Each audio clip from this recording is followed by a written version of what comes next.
Hello D students, एक बार फिर से आप सभी लोग का मेडिकल गुरुकुल के इस ऑनलाइन लर्निंग प्लेटफॉर्म पे स्वागत है। आज हम बात करने वाले हैं यूपी पैरामेडिकल के बारे में। अगर यूपी से आप पैरामेडिकल कोर्स करना चाहते हो किसी भी कॉलेज से, तो ये वीडियो काफी इंपॉर्टेंट रहने वाली है। इस वीडियो को देख लोगे तो पैरामेडिकल से संबंधित जितनी भी इंफॉर्मेशन आपको चाहिए होती है वो सब कुछ मैं लेकर आया हूँ। और कोई ऐसा टॉपिक नहीं होगा जो मैं आपके साथ शेयर न कर रहा हूँ और आपको बता नहीं रहा हूँ। सब कुछ बताऊंगा, ध्यान से मेरी बात को सुनते रहना।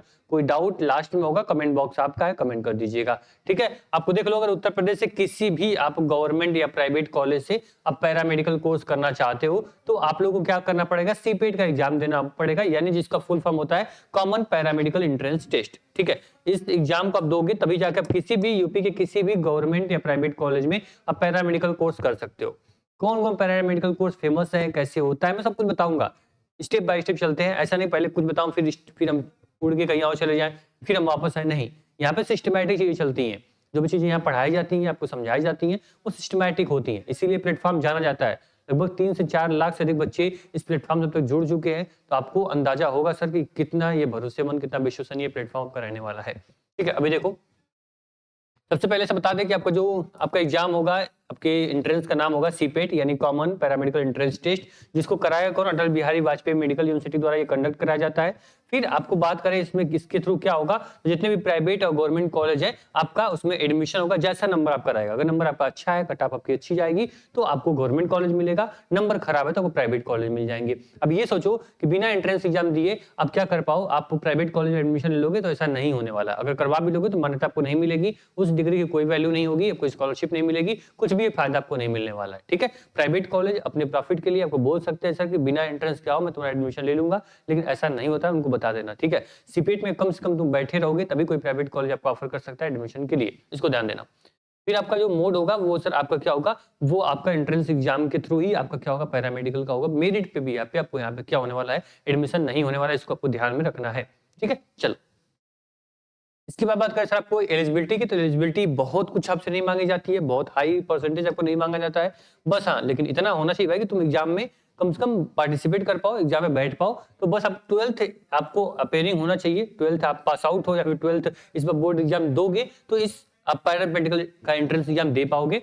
आपका स्ट्रीम जो होता है बायोलॉजी होना चाहिए। अगर आप मैथ स्ट्रीम के हो तो 1 से 2, जैसे मान लो कि आपने यहाँ पे ऑप्टोमेट्री या फिर ऑडियो या स्पीच पैथोलॉजी से करना चाहते हो तो मैथमेटिक्स का बच्चा भी इसमें आप पार्टिसिपेट कर सकता है। लेकिन हाँ, मैक्सिमम जो पैरामेडिकल कोर्स होते हैं वो बायोलॉजी स्ट्रीम को प्रेफरेंस देते हैं, तो ये चीज ध्यान रखना। अगर आपको ऐसे कुछ आपके कोर्सेज हैं जिसमें आपको मैथमेटिक्स अगर आपकी है, अगर आपको पैरामेडिकल करना है तो आप कर सकते हो। ठीक, चलो जो एज लिमिट है 17 साल आपकी होनी चाहिए। ठीक है, यानी दिसंबर 2026 तक आप क्या होना चाहिए, 17 साल के अगर हो गए हो तो क्या करोगे, आप इस फॉर्म को भर सकते हो, यहाँ पे आपको एंट्रेंस एग्जाम दे सकते हो। लेकिन एज आपकी 17 साल मिनिमम होनी चाहिए, इससे ज्यादा होगी चलेगा लेकिन उससे कम नहीं होनी चाहिए, ये आपकी एलिजिबिलिटी में आता है।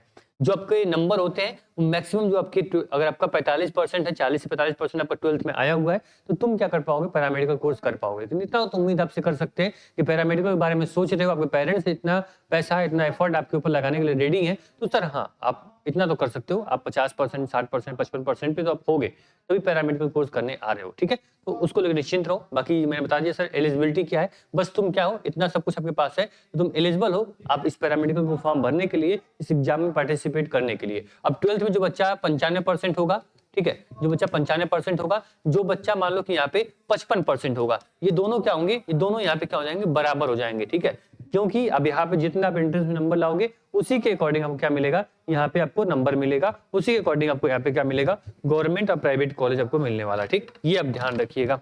इसके बाद हम नेक्स्ट स्लाइड पे चलते हैं। नेक्स्ट स्लाइड आपको क्या बोलती है वो देखिए, इसमें आपको पूरा बोला गया सर कि जो आपका यहाँ पे एग्जाम्स है वो कब होने वाला है। तो जो एग्जाम्स होंगे सर उसको ध्यान दीजिएगा। एग्जाम्स आपको मैं बता दूं आपको, तो जो आपके एग्जाम्स है वो मार्च में क्या होंगे, इसके फॉर्म आ जाएंगे। जून में क्या होगा, इसका एंट्रेंस एग्जाम होगा। कहाँ होगा, आपको अटल बिहारी यानी ABVMU के जो ऑफिशियल वेबसाइट है उसी के माध्यम से सारे फॉर्म, एग्जाम की date, schedule, admit card, time table सब कुछ आपको इसी के वेबसाइट के माध्यम से मिलेगा। लेकिन परेशान मत होना, कुछ भी इन्फॉर्मेशन आएगी, फॉर्म आएगा, फॉर्म की नोटिफिकेशन आएगी, प्रोसेस बताऊंगा, काउंसलिंग करवाऊंगा, सब कुछ करवाऊंगा फ्री ऑफ कॉस्ट आपको इसी प्लेटफॉर्म मेडिकल गुरुकुल के माध्यम से। तो पहली बार हमें सुन रहे हो, देख रहे हो, सब्सक्राइब जरूर कर लेना, क्योंकि ऑनलाइन के कोई भी प्लेटफॉर्म देखोगे सबसे बेस्ट तरीके से यहाँ पे क्या मिलेंगे, कंटेंट आपको प्रोवाइड किए जाएंगे। तो ये अब देख लेना सर, मार्च में आपका फॉर्म आया, जून में एग्जाम होगा और जुलाई तक आप क्या हो जाओगे, अब पैरामेडिकल कोर्स ज्वाइन कर पाओगे, जो भी आपकी तैयारी होगी उसके अकॉर्डिंग। ठीक है, चलो पैटर्न की बात करें टोटल यहाँ पे 120 क्वेश्चन आपके होते हैं, 2 घंटा 20 मिनट यानी 140 मिनट आपको टाइम मिलता है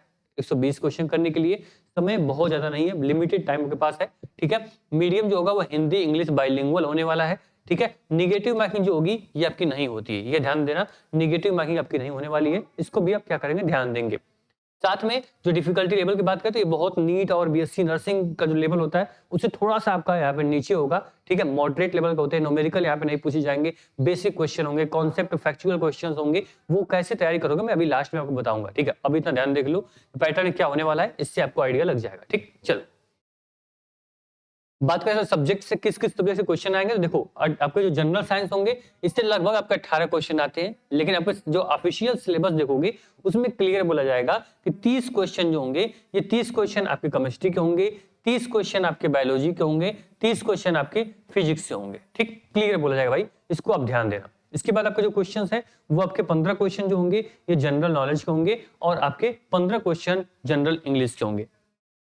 बात समझ आई, इसमें कितने सब्जेक्ट पूछे जाएंगे भाई, केमिस्ट्री, बायोलॉजी, फिजिक्स, इंग्लिश और जनरल नॉलेज। लेकिन जो बच्चों के एग्जाम होते हैं हर साल उनको हम लोग एनालिसिस करते हैं, बच्चों के फीडबैक्स को देखते हैं, उससे ये अंदाजा लगता है कि हर सब्जेक्ट में कम से कम 3 क्वेश्चन आपके जनरल साइंस से होते हैं। इसलिए हमने क्या किया, केमिस्ट्री से आपके यहाँ पे क्या कर लिया, 3 यहाँ पे 6 क्वेश्चन हमने क्या कर लिया, केमिस्ट्री से निकाल लिया, 6 क्वेश्चन हमने क्या कर लिया, बायोलॉजी से ले लिया, 6 क्वेश्चन फिजिक्स से, यानी 18 क्वेश्चन जो हो गया ये जनरल साइंस से हमने मान लिया, ठीक है। तो ये हमारे अकॉर्डिंग ये सिलेबस है। अगर ऑफिशियल सिलेबस देखोगे तो केवल physics, biology, chemistry, general knowledge और इंग्लिश होगी, उसमें जनरल साइंस आपका नहीं दिया होगा। लेकिन हाँ जनरल साइंस से क्वेश्चन आते हैं क्योंकि बेसिक क्वेश्चन पूछेंगे तो जनरल साइंस में एंट्री करना पड़ेगा, जनरल साइंस से क्वेश्चन पुटअप करना पड़ेगा, तभी पेपर का लेवल जो होगा मॉडरेट टू इजी बन पाएगा, ठीक है।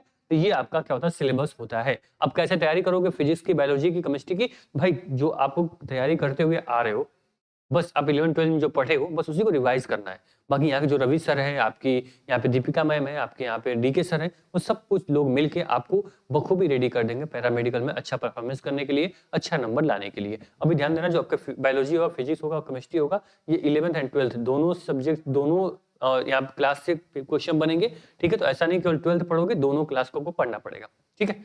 चलो फिर मैं वही बात कर रहा हूँ कि अगर आप मान लो कि यहाँ पे जो आप देख रहे हो कि भाई कहाँ से क्वेश्चंस आ सकते हैं, थोड़ा सा समराइज कर दीजिए सर, थोड़ा सा आइडिया लग जाए जिससे कि मैं थोड़ा तैयारी और अच्छे से बेहतर कर पाऊँ। तो देखो तुमको करना क्या होगा, जो केमिस्ट्री होगी ना, केमिस्ट्री में बेसिक जो अपने यहाँ पे फैक्चुअल चीजें जैसे मेटल्स हो गए, नॉन मेटल्स हो गए, बेसिस सॉल्ट हो गए, एसिड्स हो गए या केमिकल रिएक्शंस हो गए, इससे क्वेश्चन आपके केमिस्ट्री में आएंगे। फिजिक्स से बात करें तो लाइट रिफ्लेक्शन, यहाँ पे जो आपके रिफ्लेक्शंस है, आपके इलेक्ट्रिसिटी है, फोर्स है, मोशन, वर्क एंड एनर्जी से क्वेश्चंस आएंगे। बायोलॉजी में जो आपने यहाँ पे चीजें पढ़ी 11th-12th में, लाइफ प्रोसेसर, यहाँ पे कंट्रोल्स, कोऑर्डिनेशन, रिप्रोडक्शन एंड हेयरली जो क्वेश्चंस होते हैं, डिजीज होते हैं, जो ब्लड ग्रुप्स होते हैं, उससे रिलेटेड क्वेश्चंस आपके कहाँ आएंगे, आपके बायोलॉजी में आएंगे। जनरल नॉलेज एक सबसे अलग हो सकता है आपके लिए, हो सकता है बहुत बच्चे परेशान हो इसके लिए, लेकिन भाई कुछ बड़ी चीज नहीं है।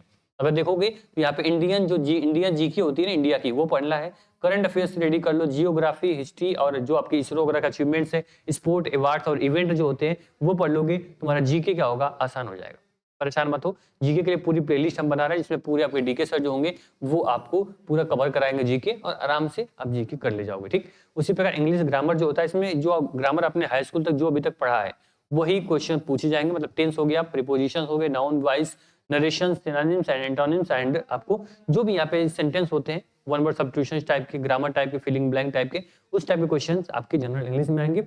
जब आपको मॉडल पेपर यहाँ कराया जाएगा, प्रैक्टिस करवाई जाएगी, तो सारे क्वेश्चंस आपके पीवाईक्यू बेस्ड होंगे, आपको आइडिया लग जाएगा सर कैसे क्वेश्चंस एंट्रेंस एग्जाम में पूछे जाते हैं, ठीक। चलो बता दें सर, यहाँ पे कुछ आपको जो पॉपुलर पैरामेडिकल कोर्सेज है जिसको काफी डिमांड रहती है, बच्चे उस कोर्स को ज्यादा सेलेक्ट करते हैं। उसमें आपको बीपीटी आता है, बैचलर ऑफ यहाँ पे फिजियोथेरेपी आती है, फिर आपको बीएमएलटी आता है, यहाँ पे बीआरआईटी यानी बैचलर ऑफ रेडियो, यहाँ पे रेडियोलॉजी या फिर इमेजिंग यहाँ पे टेक्नोलॉजी होती है। सबसे डिमांडिंग जो यहाँ पे है bachelor of operation theatres technology. ये आपके क्या होते हैं, कुछ कोर्सेज हैं पैरामेडिकल में जो उसकी काफी डिमांड होती है, जिसमें करने के बाद जो लाइफ होती है पूरी तरह सिक्योर हो जाती है, जो जॉब की प्रॉब्लम होती है वो खत्म हो जाती है, आराम से किसी भी सेक्टर में, गवर्नमेंट प्राइवेट सेक्टर में आपको यहाँ पे आराम से जॉब मिल जाती है, ठीक है। आप सभी लोग को पता है कि पैरामेडिकल कोर्सेज की डिमांड कितनी है, वो आपको बतानी नहीं है सर।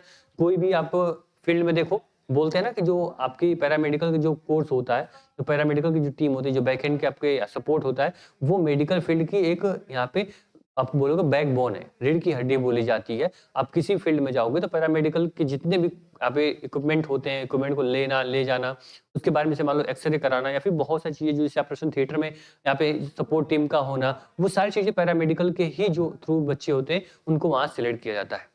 जो बच्चे लैब में होते हैं, जो बच्चे वहाँ पे आपको रिएक्शंस होते हैं, यहाँ पे बहुत सारे ब्लड्स के टेस्ट होते हैं, वहाँ पे जो भी आप यहाँ पे एमआरआई कराते हो, वो सारी चीज़ें जो क्या होती हैं, वो सब लोग पैरामेडिकल के थ्रू ही जाते हैं।